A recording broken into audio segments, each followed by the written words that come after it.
was invited to design the course and bring it into the university. And this excited me because I saw that there was a clear need in the Oxford provision for a deeply creative programme, as well as the wonderful other programmes in the English faculty and beyond. And I wanted to bring together the intellectual rigour of Oxford with the deeply passionate creativity that a creative writing course would bring forth. And I had recently graduated from University of East Anglia's Masters in Creative Writing. And I was inspired by Malcolm Bradbury and Rose Tremaine and what happened there. And I felt I could bring this into Oxford alongside my experience in the English faculty. I had been running English at Brasenose, and I could bring them together.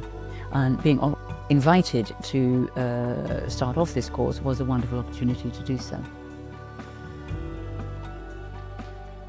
I remember the first cohort vividly. I remember the first 110 applications piled up in paper form on my desk. And I remember the excitement of that strong interest and being approached by national newspapers such as The Guardian, asking why Oxford, why creative writing now, which was fun to address. And I remember the arrival of the first cohort. We only took 15 per year then. It's doubled since then. We take 30 per year in 2 cohorts of 15.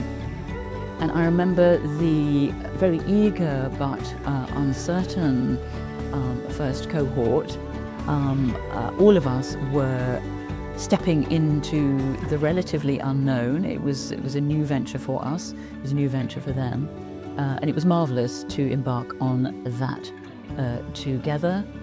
I do remember that at that stage, the cohort was much less diverse than it is now. So that is something that has really developed over time.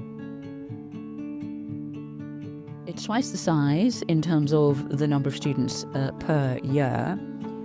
The diversity of the applicants in terms of ethnicity, background, where they come from in the world, has increased exponentially, as has the number of applications. That's increased fourfold, at least, over the period of the course. What has stayed the same is the passionate engagement of the students in their writing and in their thinking about writing, and their commitment to what we're doing, and also their collegiality and supportiveness of the student groups. One of our recent alumni at the time becoming the youngest ever shortlisted Booker Prize nominee. The second thing is a standout moment is the first course baby. 2 of our students met, married, and produced an offspring, probably more since then, which was a very happy moment. One of our alumni, having hung on in there for about 17 years after he graduated, landing a 2-book deal with Faber and Faber in the very recent past, in fact.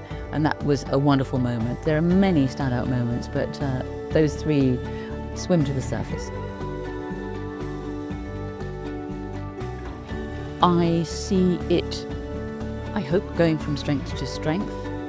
I see it continuing to adapt and reflect the needs of emerging writers and the priorities of the writing world, and the priorities of our world, really, to think in depth and write in depth about things that really matter, as so many of our students and alumni do. That I see as continuing. And I would hope to see the diversity and inclusivity of the course continuing even more. We've come a long way. There's always more to do. And I would hope to see the engagement and commitment of our writers being something that continues into the future, and also of our wonderful tutors who have been so instrumental in helping us become what we are. That's a really important question, and I do find time to write, not enough. It's been 2 years since I published my last collection of short stories, and I'm very much aware that I don't have as many new short stories under my belt as I would like. I'm also aware that I have a novel in mind, and it's quite hard to start off a big project like a novel when you can't see clear tracks of time. However, I have a great team working with me. I have research time, and I hope I am getting better at blocking out periods of time where I can just concentrate on writing while still managing to discharge the responsibilities as director of the programme.